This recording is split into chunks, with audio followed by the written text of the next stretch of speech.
Hello, praise the Lord. Encountering God in the midst of the ephemeral nature. Episode 7.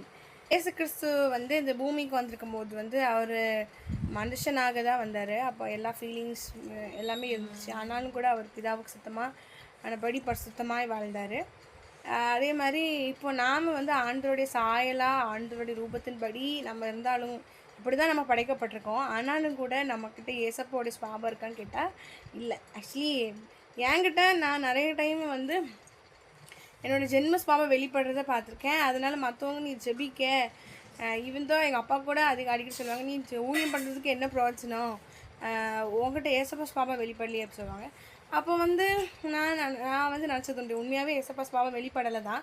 அப்போ என்ன பண்ணலாம் அப்படின்னு யோசிக்கும் போது ஆண்டோட ஆலோசனை கொடுத்தாரு. என்னென்னா, எல்லாருக்கிட்டையுமே கோபங்கள் ஜென்ம சுபாவங்கள் இருக்க தான் செய்யும் இல்லையா, நம்ம மனுஷங்க தான். ஆனாலும் ஏசு கிறிஸ்து மனுஷனாக வந்தும் கூட அப்படி பரிசுத்தமாக இருந்தார்.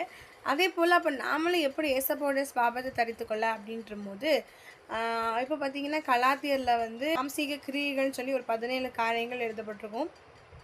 டெய்லியும் ஏசப்பா இந்த காரியங்கள் என்கிட்ட இருந்தால் அது எரிச்சிருங்க, அது வேண்டாம், எனக்கு அது இயேசுவி நாமத்தில் உங்களோட சுபாவத்தை தாங்கன்னு சொல்லி நம்ம ஒவ்வொரு நாளும் கேட்கணும். அந்த கலாத்தியில் சொல்லப்பட்ட அந்த 17 மாம்சத்தின் கிரியைகள் அப்படின்னு சொல்லி போட்டிருக்கோம் 1. அதுக்கப்புறம் பார்த்திங்கன்னா நம்ம ஆவின் 9 கனிகள், அது 2. அது நம்ம பெற்றுக்கொள்ளணும். இது வேண்டாம், இந்த 17 காரியங்கள் வேண்டான்னு சொல்லி ஜெபிக்கணும். இந்த ஆவின் 9 கனிகள் வேணும்னு சொல்லி ஜெபிக்கணும். அப்புறம் பார்த்திங்கன்னா அதில் ஸ்பெசிஃபிக்காக அன்பை பற்றின 1 கொரிந்தியரில் போடப்பட்டிருக்கோம்.